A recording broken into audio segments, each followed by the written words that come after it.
우리에게 주시는 하나님의 말씀 골로새서 1장 24절로부터 29절 말씀입니다. 골로새서 신약성경 325페이지에 있습니다. 골로새서 1장 24절로부터 29절 말씀까지 우리 찾으셔서 함께 봉독하겠습니다. 나는 이제 너희를 위하여 받는 괴로움을 기뻐하고 그리스도의 남은 고난을 그의 몸된 교회를 위하여 내 육체에 채우노라. 내가 교회의 일꾼 된 것은 하나님이 너희를 위하여 내게 주신 직분을 따라 하나님의 말씀을 이루려 함이니라. 이 비밀은 만세와 만대로부터 감추어졌던 것인데 이제는 그의 성도들에게 나타났고 하나님이 그들로 하여금 이 비밀의 영광이 이방인 가운데 얼마나 풍성한지를 알게 하려 하심이라. 이 비밀은 너희 안에 계신 그리스도시니 곧 영광의 소망이니라. 우리가 그를 전파하여 각 사람을 권하고 모든 지혜로 각 사람을 가르침은 각 사람을 그리스도 안에서 완전한 자로 세우려 함이니 이를 위하여 나도 내 속에서 능력으로 역사하시는 이의 역사를 따라 힘을 다하여 수고하노라. 아멘. 예수님은 제자들에게 추수할 것은 참 많은데 추수할 일꾼이 적다, 힘이 적다고 추수하는 주인에게 부탁하여서 일꾼을 더 보내달라고 말하라고 이 제자들에게 명령하셨습니다. 맞습니다. 이 시대 교회는 참 일꾼을 필요로 하죠.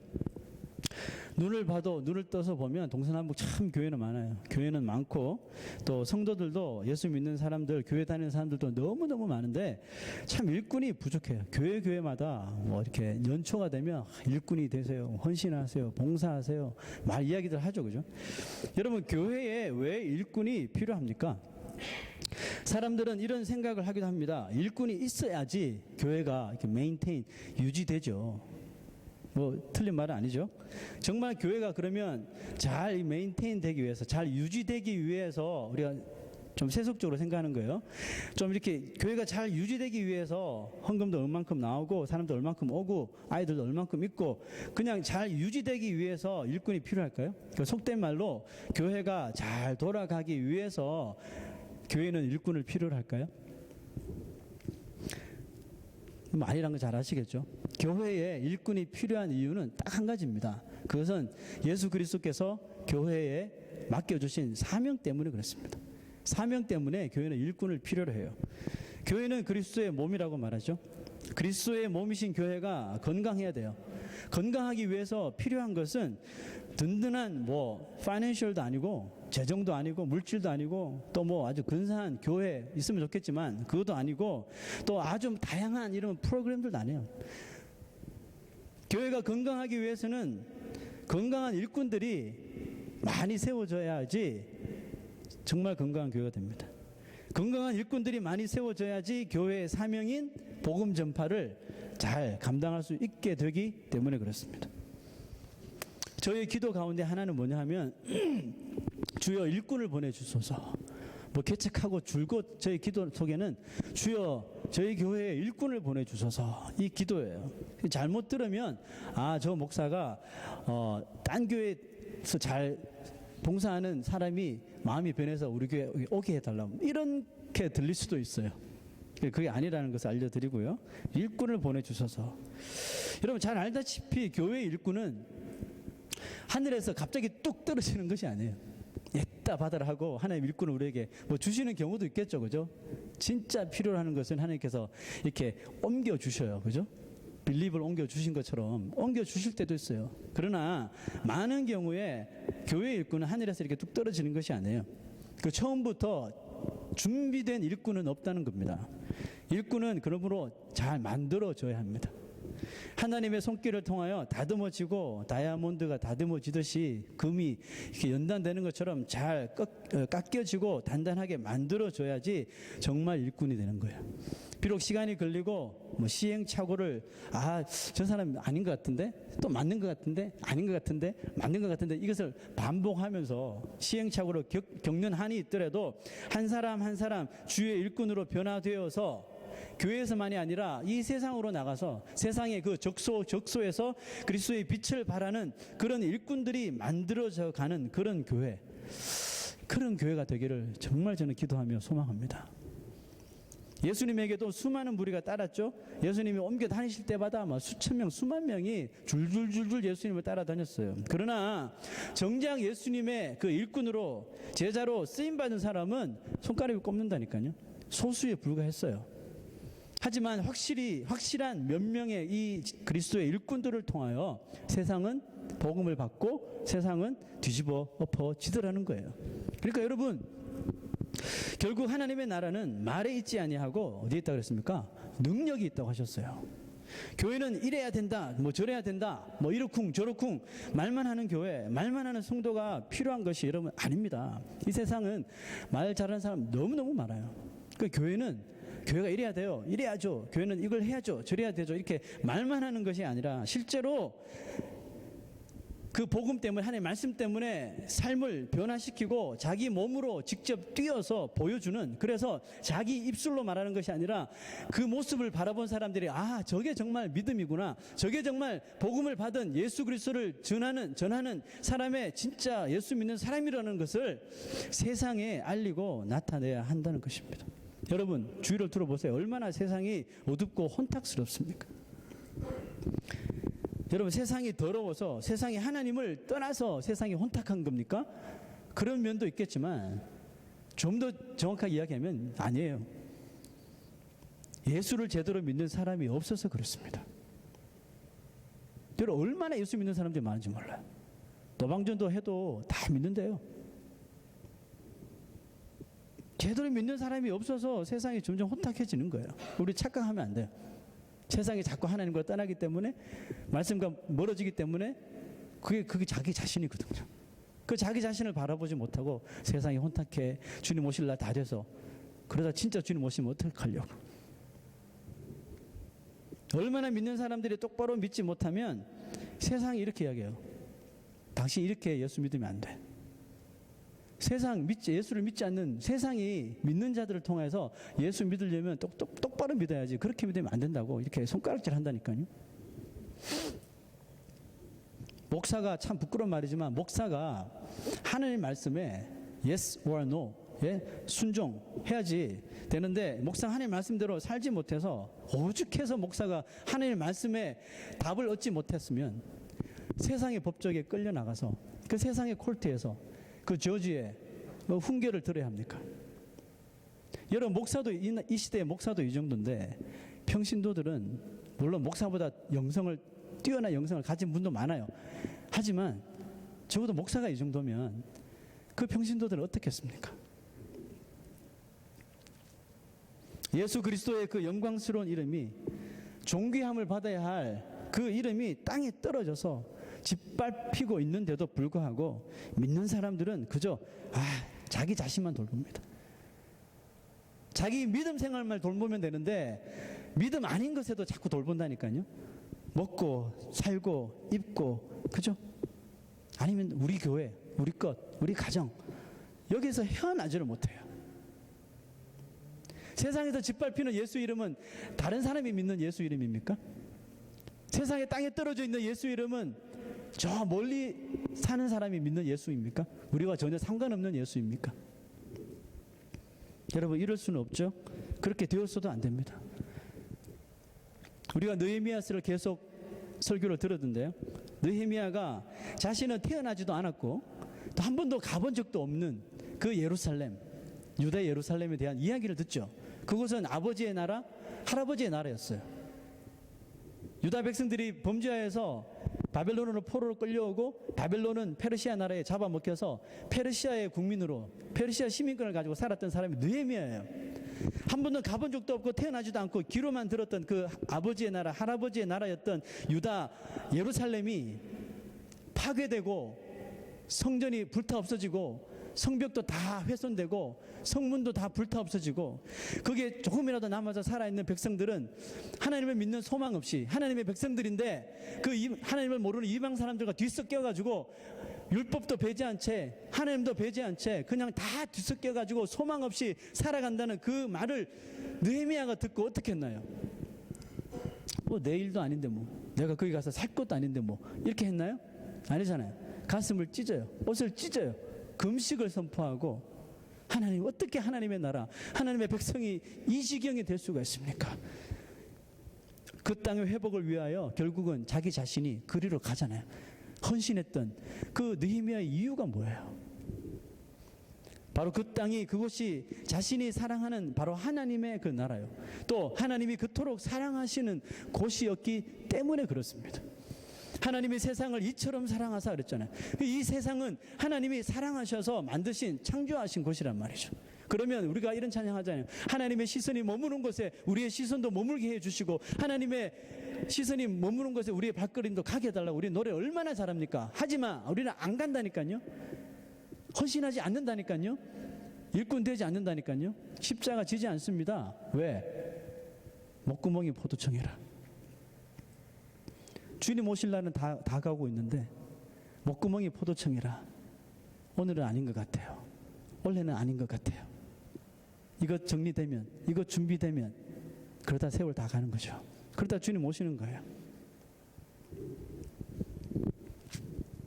하나님은 이 세상이 지금은 비록 악한 마귀가 온통 벌집 쑤시듯이 다 뒤집어 엎어놓고 더럽고 추하게 만들어 놓았지만, 분명히 그의 백성들이, 또 그의 자녀 삼은 성도들이 이곳 저곳에서 크진 않지만 그 믿음의 불을 작게라도 밝히면서 어둠과 싸워 이기는 것을 바라보고 계시는 거예요. 그리고 그들이 이 어둠과 싸워서 이기게 하시는 것이 바로 하나님이십니다. 하나님은 절대로 포기하시지 않습니다. 의인 한 사람이 예수의 이름으로 일어나 주의 말씀을 선포하고 자신의 삶을 하나님의 말씀대로 헌신하며 살아갈 때 그 한 사람을 통하여 백을 일으키고 천을 변화시키는 것입니다. 여러분, 사도 베드로, 예수님의 제자 베드로가 예수님을 배신하기도 하고 믿음이 없어서 물에 빠지기도 하고, 네? 이런 연약했던 베드로가 오순절에 성령 충만함을 힘입고 이제 세상에 나가서, 그렇게 두려워하던 세상 사람들 앞에 나가서 주 예수를 믿으라고, 구원함을 얻으라고 선포했을 적에 1,000명, 3,000명, 5,000명이 그 자리에서 눈물 흘리며 회개하며 뒤집어지는 역사가 일어났잖아요.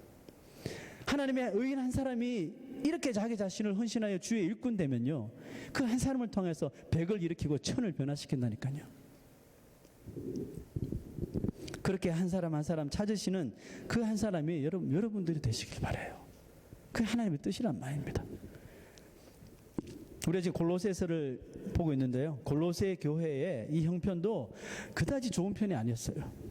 그들의 지도자였던 그 에바브라 목사였죠. 에바브라가 그곳에서 목회를 중단하고 나왔어요. 무슨 연유인지는 잘 모르겠어요. 나와서 그냥 홀로 전도자의 삶을 살았어요. 그냥 길거리에 나가서 전도의 삶을 살다가 바울처럼 붙잡혀서 감옥에 갇힌 거예요. 그 감옥에서 사도 바울을 만난 거예요. 그 사도 바울과 이야기하다 보니까 골로새 교회를 개척한 사람이고 여차해서 교회 목회를 하지 못하게 되고, 그러면 이 에바브라를 통해서 사도 바울이 골로새 교회 가보지는 않았지만 골로새의 형편을 다 들은 거예요. 심각한 형편을 듣습니다. 그리고 바울은 감옥에 갇혀서 갈 수는 없지만 내가 해야 할 것은 이것이다 생각하고 골로새를 향해서 예수 이름으로 편지를 쓴 거예요. 구절 아주 온 마음을 다해서 편지를 쓴 것이 바로 골로새서입니다. 감옥에서 바울이 에바브라의 목사의 이야기를 듣고 골로새에 보낸 편지가 골로새서예요. 그러니까 이게 그냥 편지가 아니에요, 여러분. 그러니까 골로새서를 읽을 때 한 절 한 절 감옥에 갇힌 자의 심정으로 읽으시면 돼요. 자, 오늘 사도 바울은 이 골로새 편지에서 자신의 경험을 토대로 이 세상에 너무나도 필요로 하는 그 일꾼, 예수님의 제자, 예수님의 종, 일꾼이 도대체 어떻게 되어야 하는지를 대하여 기록하고 있습니다. 자, 24절 먼저 보시면 하나님의 일꾼이 가져야 할 그 마음 자세를 설명하고 있습니다. 24절 한번 볼까요? 나는 이제 너희를 위하여 받는 괴로움을 기뻐하고. 자, 첫 구절부터 말이 안 되죠? 너희를 위하여 받는 괴로움이 있대요. 그 괴로움을 어떻게 했다고요? 기뻐했대요. 첫 소절부터 참 말이 안 됩니다. 그죠? 그리스도의 남은 고난을 그의 몸된 교회를 위하여 내 육체에 채우노라. 또 말이 안 됩니다. 참 성경에는 말이 안 되는 것이 많아요. 우리 인간적으로 세상적으로 보면 말이 안 되는 게 다 성경에 있어요. 그런데 그 말씀을 깨달으면 그것이 의인의 길이 되는 겁니다.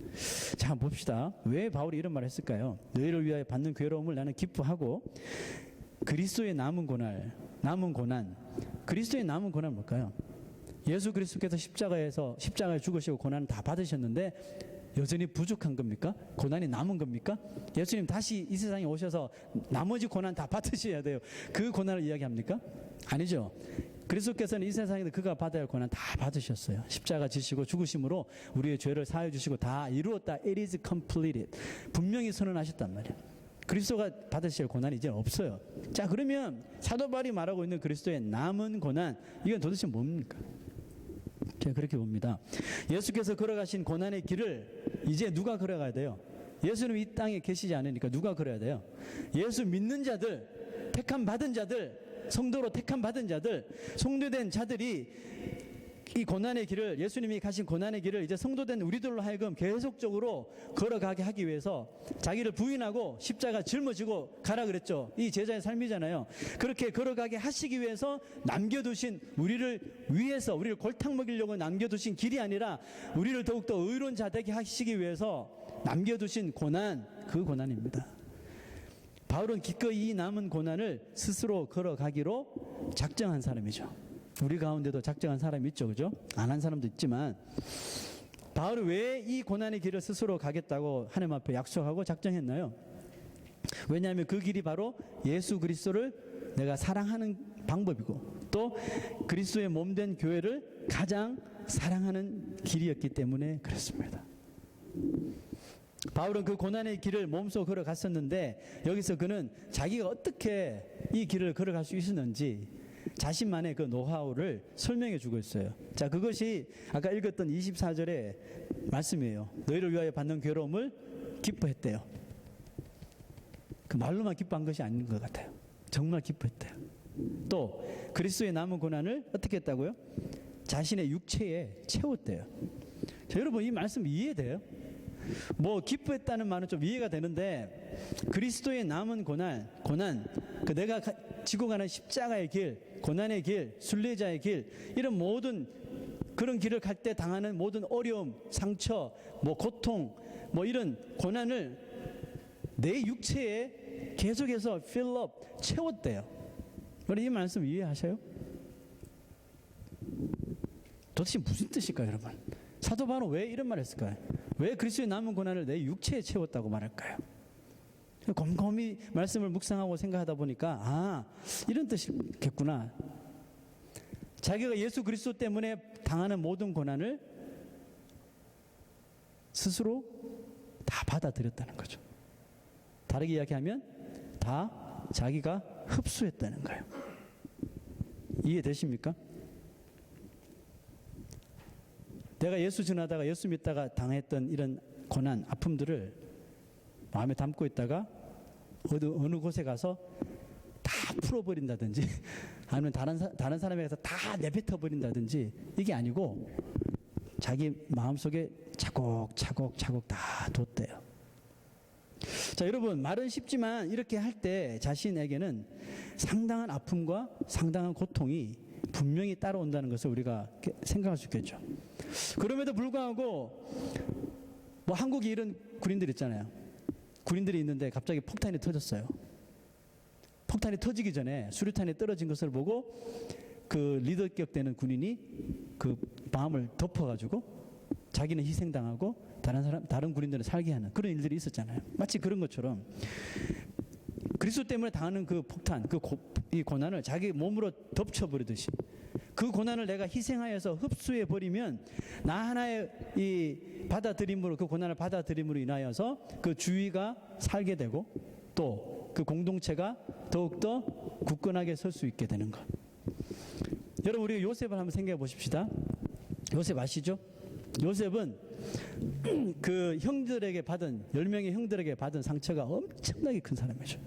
여기에 뭐 형제들 있으신 분도 있을지 몰라요. 자매들도 있겠지만 세상에 가장 아픈 그 상처는 가족들에게 받는 상처죠. 외면당하고 왕따당하고 조롱당하고 멸시당하고. 성경에 이런 인물들이 참 많아요. 다윗도 그랬고 요셉도 그랬고, 그죠? 야곱도 그 에서에게 그런 또 취급을 당했고. 그 요셉은 형들에게 받은 상처가 정말 컸어요. 얼마나 컸으면 형들에게 질투를 받아서 그 노예로 팔려버렸잖아요. 그 인생 끝난 거죠. 그냥 노예로 팔려버렸으니까 다시는 돌아오지 못하는 그런 상처를 가진 사람이에요. 또 보디발 노예로 끌려가서 보디발이라고 하는 그 장군에게 팔려가죠. 근데 그곳에 가서도 열심히 일하고 정말 종인데도 불구하고 종중의 리더로 삼을 정도로 요셉이 그렇게 일을 잘했단 말이에요. 그런데 보디발의 아내가 이 요셉이 젊고 이렇게 멋있으니까 꼬시는 거죠. 그죠? 유혹하는데 그 유혹을 뿌리치다가 이제 감옥에 또 갇히게 되는 거죠. 그러니까 이 요셉에게는 보디발 장군에게 받은 상처도 커요. 아니 그렇게 내가 그렇게 목숨 다 바쳐 주인을 섬겼는데 자기 아내가 잘못한 걸 모르고 왜 자기를 그렇게 상처가 있었는데도 불구하고 이 요셉은 자기 자신이 그 상처들을 어디 가서 막 풀지 않고 다 받아들인 거예요. 흡수한 거예요. 자, 여기서 여러분 우리가 하나님을 믿으면서 그리스도를 믿으면서 당하는 그 고난을 내 마음에 채워두고 담는다는 뜻을 자칫 잘못 생각하면 이런 거 있어요. 우리가 있잖아요. 내가 참고 말지 뭐 해서 마음에 꾹꾹 담아두는 사람 있잖아요. 그러면 그게 뭐가 돼요? 병된다 그러잖아요. 그게 스트레스가 되고 암도 되고 그런다 그러잖아요. 그래서 지금 바울이 말하는 내 육체에 채운다는 말은 여러분 그걸 이야기하는 거 아니에요. 마음에 꼭 담아둔다는 그런 뜻이 아니라 밖으로 표출하여 분노로 터뜨리지 않는 겁니다. 자신이 홀로 덮어서 이것을 어떻게 해요? 다 지워버린다는 거예요. 무엇으로? 용서함으로. 이해되십니까? 영적인 다이제스트를 다 해버린다는 거예요. 요셉이 형들한테 받은 상처, 보디발 장군에게 받은 상처, 이런 것들을 마음속에 밖에서 이렇게 풀지 않고 뭐 변명하지 않고 나는 당당해요 라고 이렇게 주인에게도 말하지 않고 이것을 다 담아서 그냥 다이제스트 시켜버렸다는 거예요. 소화시켜버렸다는 거예요. 그러니까 그게 스트레스도 안 되고 병도 안 되는 거예요. 믿는 사람들도 용서해요. 내가 참죠. 내가 인내하죠. 하지만 그게 병이 되는 사람들이 있어요. 그게 여기서 다이제스트가 안 돼서 그래요. 마음에 계속 꾹꾹꾹꾹 담아뒀고 소화가 안 되니까 다이제스트가 안 되니까 이게 어느 순간 툭 튀어나오는 거예요. 그러니까 받을 때보다 더 큰 사건을 치는 거죠.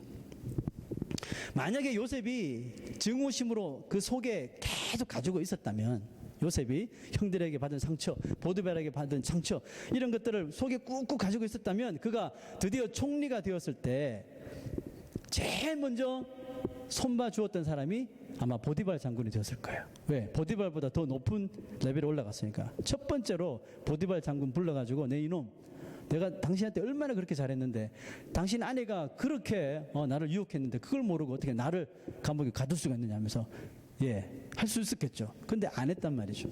그리고 자기들 스스로 형들이 음식을 찾기 위해서 애굽으로 왔단 말이에요. 형들 10명 와서 자기 스스로 무릎을 탁 꿇었어요.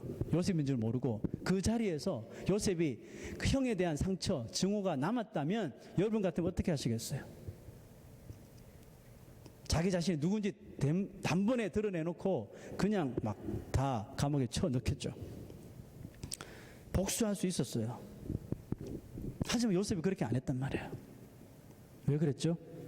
요셉의 마음이 이미 다 그 상처들이 정리가 끝난 거예요. 하나님이 그 사랑으로 이미 다 정리가 된 거예요. 정리가 되었기 때문에 과거의 상처들까지도 요셉은 하나님의 계획으로 인정한 거예요. 하나님의 뜻이 분명히 있을 거예요. 군데 들리는 곳마다 하나님의 뜻만 생각하고 하나님이 나에게 보여주신 꿈만 생각한 거예요. 상상해 보세요, 여러분. 자기를 노예로 팔아먹은 형들이 눈앞에 찾아와서 무릎 꿇고 있습니다. 그런데 성경은 어떻게 기록했냐면 요셉이 형들에 대한 형제 애 때문에 눈물이 쏟아져가지고 그 자리에 있지 못하여서 옆방으로 가서 눈물을 다 쏟은 후에 다시 나와서 요셉이 아닌 척 했다는 거예요. 여러분 이게 가능한 일이에요, 여러분? 자기를 노예로 팔아먹은 형들이 내 눈앞에 있는데 자기는 권력을 가지고 있고 마음대로 할 수 있는 좌주지할 수 있는 힘을 가지고 있는데 형제 애가 느껴졌대요. 그것은 이미 요셉의 마음속에 있었던 그 상처가 다 용서로서 다 치유되었다는 거예요. 즉 사도 바울이 말하고 있는 그 그리스도의 남은 고난을 내 육체에 채웠다는 것은 꽁꽁 남겨뒀다는 것이 아니라 다 이미 그리스도의 그 사랑으로 다 다이제스트 시켰다는 겁니다. 여러분 너무 세상 살아가면서 자신의 정당함을 주장하려고 하지 마십시오. 물론 이게 필요할 때도 있죠. 하지만 여러분 우리가 예수 믿는 자라면 너무 자기 자신의 정당함을 주장하려고 하지 마시고 때로는 그냥 자기 자신이 그 문제를 한번 끌어안아 보세요. 끌어안고 또 흡수해버리는 그런 모습을 한번 보여보세요. 자기 주장, 자기 변명이 강한 사람치고 결국은 좋은 대우 받는 사람 본 적이 없습니다. 여러분 사람들은 다 알거든요. 아, 저 사람이 맞는 말 하는지 알아요. 저 사람이 자기 주장하는 거 알아요. 누가 들어도 그건 맞는 말이에요. 이 상황에서 저렇게 해야 된다는 거 알아요. 근데 늘상 주장만 하고 자기 당당한 말을 내세우고 자기 권리만 차지하고 자기 삶을 변명하는 사람은 그게 맞는데도 불구하고 나중에 그것을 대우를 하지 않는다니까요. 아, 저 사람 저런 인간이구나. 여러분 무엇보다도 우리가 믿는 사람이라면 하나님이 아신다는 거 다 알잖아요. 비록 답답해요. 내가 이거 지금 말해서 나의 이 답답함을 풀어내야 되고 나의 당당함을 주장해야 되고 변명해야 되고 맞아요. 그런데 사람들 앞에 이것을 끄집어내기 전에 하나님 앞에 나와서 하나님은 어떻게 생각했어요? 하나님은 정말 나를 어떻게 생각했어요? 그럴 때 하나님께서 야, 세상 사람들이 다 그렇게 안 믿어도 나는 너 믿어. 너 결백해. 너 당당해. 내가 믿어줄게. 하나님께서 이렇게 우리에게 말씀하신다면 끝난 거 아니에요? 그것도 들고 나와서 그게 사실 그게 아니고 이렇게 또 막 이야기해야 됩니까? 그럴 필요 없어요. 여러분 배우자의 관계 속에서 자녀와의 관계 속에서 또 코워커과의 관계 속에서 한번 여러분 이런 그리스도의 모습 일꾼된 자의 모습을 한번 나타내 보면 어떨까요? 하나님께서 다 아신다 그러면 넘어갈 수 있는 거 아니에요. 사람들이 다 인정하지 않더라도 하나님께서 인정하시면 그래 됐어. 하나님만 아시니 됐어. 다윗이 그렇게 했잖아요. 요셉이 그렇게 했잖아요. 뭐 굳이 뭐 사람들 앞에 나와서 확인할 필요 없다는 것입니다. 만약에 하나님께서 나의 주장을 인정하신다면 그 하나로 만족한다는 거예요. 요셉이 왜 그렇게 하나님 마음에 들었던 것입니까? 바로 이 점이 다른 사람과 달랐기 때문이에요. 총리 대신 되면 여러분 제일 먼저 우리가 해야 하는 거 그거 아니에요? 자기 상처 준 자들 다 오해한 사람들 다 데리고 와서 다 오해 풀려고 하고 변명하고 자기 당당함을 주장하고 그 요셉은 생각해보니까 그게 다 필요 없다는 거예요. 왜? 하나님이 나를 인정해 주시니 내가 뭐 형들 앞에서 구차하게 또 뭐 상처를 줬니 상처를 받았니 뭐가 필요해? 이미 하나님께서 다 용서해 주셔서 형제들 보자마자 막 눈물이 나는 지경까지 만들어 주셨는데 뭐 구차한 변명이 뭐가 필요했어요? 그런데 요셉이 형들 앞에서 그렇게 했더니 형들이 다 싸그리 변화되더라는 거예요. 자기가 다 안고 가버리고 자기 속에서 다 덮어버리니까 요셉의 분노가 변하여 사랑이 되고 그 화가 변하여서 용서가 돼버린 것입니다. 여러분 이런 모습이 그리스도의 남은 고난을 내 육체에 채워버렸던 그 바울의 모습이며 그리스도인의 일꾼 되기를 원하는 자의 모습이라는 겁니다. 여러분 이런 모습 없이 우리가 세상에서 나는 그리스도인입니다. 예수 믿는 사람입니다. 살아가면 이게 잘 안 통해요. 여러분 미안하지만 안 통한다니까요.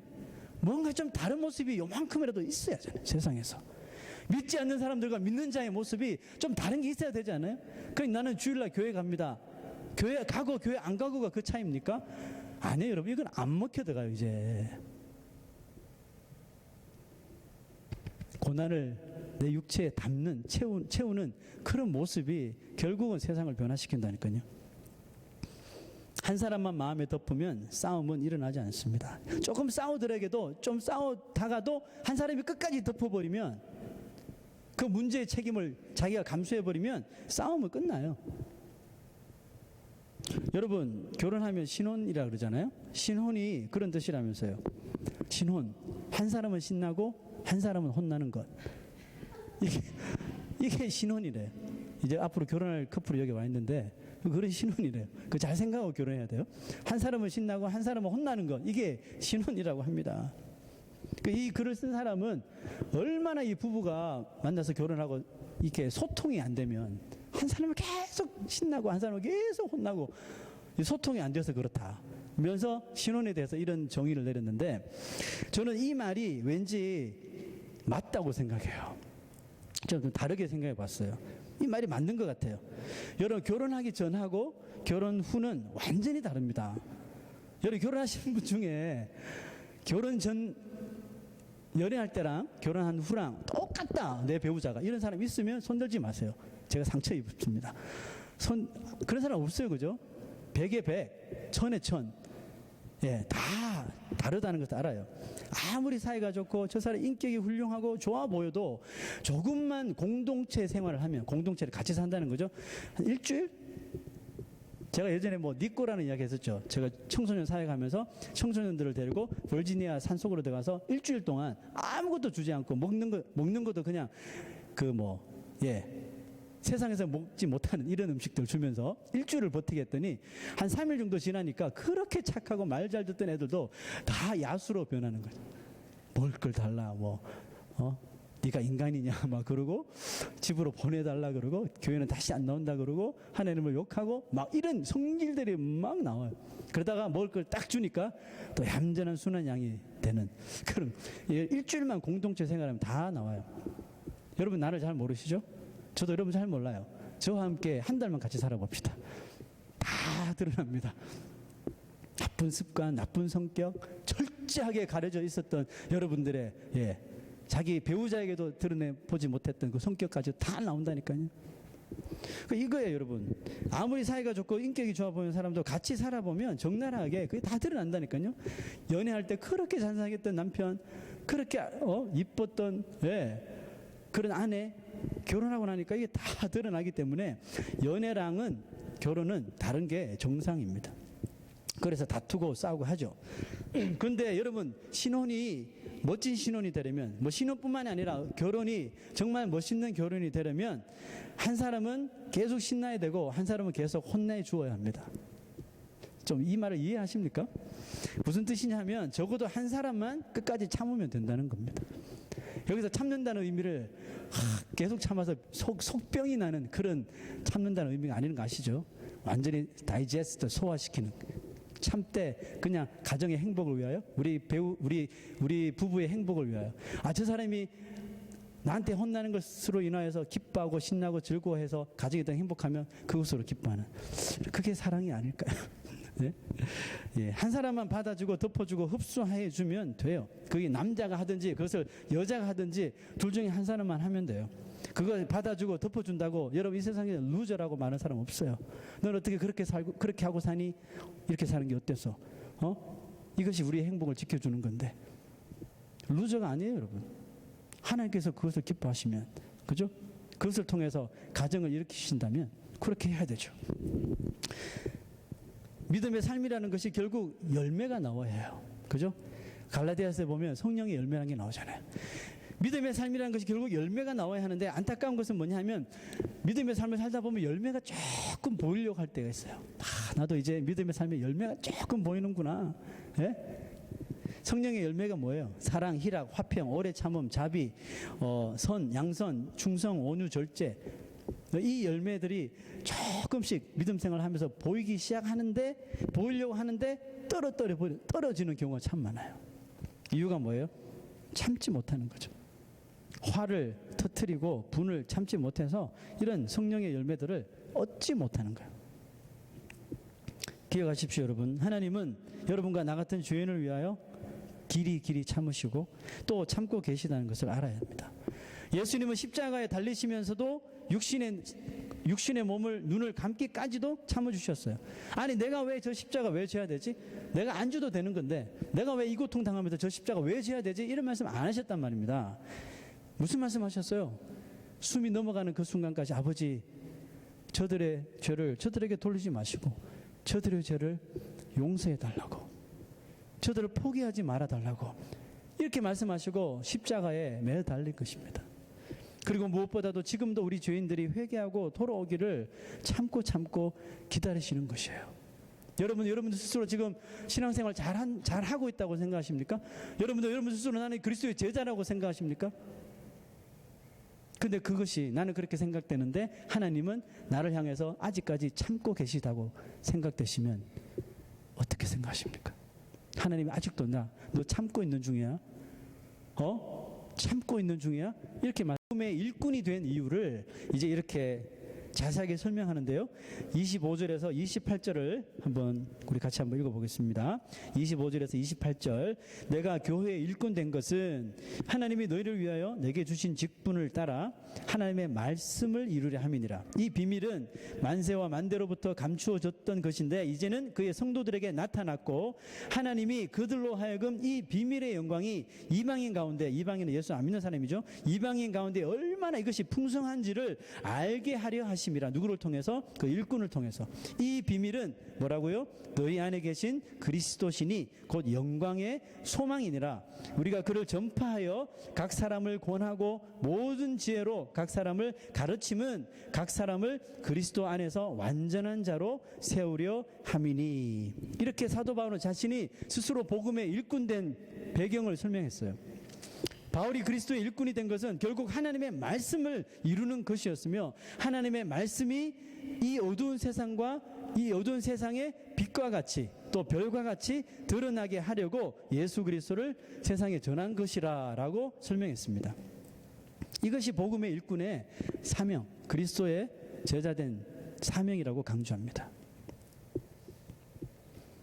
아주 옛날에 한 스승과 한 제자가 있었답니다. 어느 날 밤 늦게까지 이제 교육을 하고 이제 스승은 집에 있고 제자가 이제 집으로 돌아가야 돼요. 그 제자가 이제 깜깜한 그 산길을 내려오기 위해서 작은 등불에 불을 켜고 이제 선생님 안녕히 주무십시오 하고 산을 내려가려고 하는데 스승이 제자를 다시 불렀어요. 부르더니 너 들고 있는 거 좀 줘봐. 그 등불을 이렇게 내어주니까 등불을 들더니 불을 끄고 자 집에 가 하더란 겁니다. 그 갑자기 사방이 깜깜해져서 이 두려운 제자가 아니 스승님 불이 없는데 어떻게 집에 갈 수 있습니까? 그랬더니 스승이 한심한 놈 그러더니 손을 가리켜 하늘을 딱 가리키더니 이제 집에 가 하고 방에 들어가 버렸습니다. 여러분 무슨 뜻일까요? 한참을 멍하니 하늘을 바라보던 제자가 드디어 마음에 깨달은 게 있었어요. 등불을 꺼야지만 하늘의 빛이 보인다는 거였어요. 등불을 껐을 때는 정말 삭막하고 암흑이고 도저히 집에 갈 수 없는 상황일 것 같았는데 하늘을 바라보고 조금만 지나니까 하늘의 빛이 그렇게 빛난지 몰랐더라는 길이 다 보이고요. 자기가 가야 할 길이 보이더라는 겁니다. 여러분 뭐 사람들이 지어낸 이야기겠죠, 그죠? 그렇지만 여기가 주는 메시지가 있다고 생각해요. 여러분 여기서 이 그 제자가 집에 가기 위해서 가지고 있었던 그 작은 등불, 이 등불을 우리 그리스도인들이 아직까지 내려놓지 못하고 버리지 못한 우리의 성격이라고 생각합시다. 성격, 나의 자아, 이고, 또 뭐 자존심, 가치관 이런 것이라고 한번 생각해 보십시오. 우리의 성격과 자아가 강하게 나타나면 나타날수록 나 이거 없으면 절대로 안 돼요. 예수 믿는데도 나 이거 내려놓으면 나는 나띵이에요. 다 사람들이 나를 깔볼 거예요. 그런 거 있잖아요. 그런 것들. 제가 이걸 말하는 거예요. 우리의 성격과 자아가 강하게 나타나면 나타날수록 결국 세상이 볼 수 없는 것이 뭐예요? 빛이 되신 예수 그리스도예요. 예수 그리스도의 일꾼된 자가, 예수 그리스도 믿는 자가 세상 속에서 이런 자아와 성격, 가치관, 자존심을 붙잡고 있으면 있을수록 우리는 예수 그리스도의 그 복음의 빛을 우리가 리플렉트해서 세상에 보여야 되는데 하지를 못한다니까요. 하지를 못하니까 세상 사람들이 바라보는 것은 그리스도의 빛을 보는 것이 아니라 나 예수 믿는 자의 그 알량한 자존심, 꺾지 못하는 성격 뭐 그런 것을 가지고 예수 믿으라고 말은 안 하지만 이렇게 툭툭 튕기는 것입니다. 그리스도 예수의 사람들은 육체와 함께 그 정욕과 탐심을 어떻게 했다고요? 십자가에 못 박았느니라. 여러분 이게 기초래요. 기초. 예수 믿는 자의 가장 기초. 몇십 년 예수 믿고 난 다음에 되는 게 아니라 예수 믿는 자의 가장 기초, 거듭난 사람의 가장 기초, 이게 자기 자신의 욕심, 인생의 탐심을 십자가에 꽝꽝꽝 못 받고 이제 시작하는 게 예수 믿는 자의 삶이래요. 이게 기초래요, 여러분. 그러니까 얼마나 우리가 기초가 안 된 사람들입니까? 도대체 어느 십자가에 이것을 박은 것입니까? 십자가에 못 박은 것이 아니라 어디다 다 내버린 거 아니에요? 십자가에 못 박았다면 왜 우리 삶 속에서 참지 못하고 고집 꺾지 못하고 성격 담지 못하고 다 드러내고 가정에서도 그러고 직장에서도 그러고 교회에서도 그러고 도대체 이게 뭐가 예수 믿는 사람입니까? 도대체 그 어느 십자가에 박은 것입니까? 어디에 다 내다 버린 것입니까? 우리가 져야 할 십자가, 내가 참고 덮고 흡수해 버리게 하시는 그 능력의 십자가, 우리가 어디다 다 버린 것입니까? 그리스도인들의 삶 속에서 도대체 십자가가 보이지 않습니다.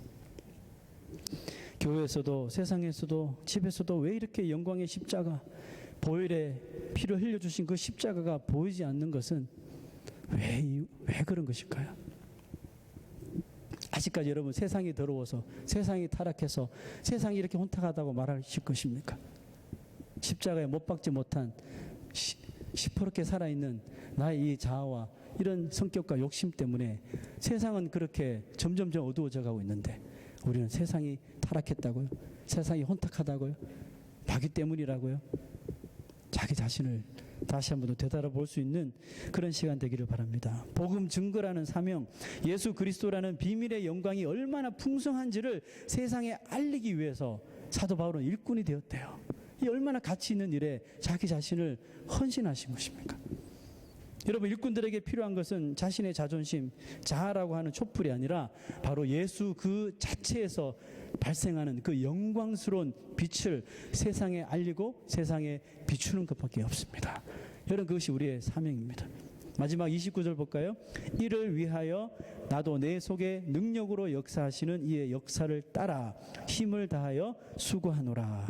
영어 성경을 읽어보니까 더 미닝이 가까이 찾아왔어요. To this end I labor, struggling with all his energy. 여기 보세요.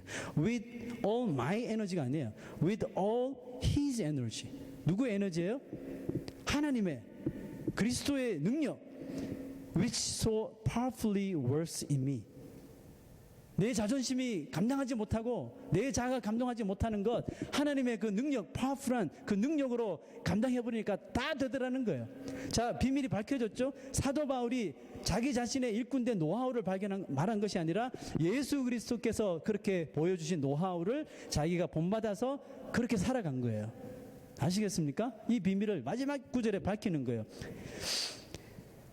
이를 위하여, 복음 전파를 위해서 나도 내 속에서 능력으로 역사하시는 이의 역사를 따라.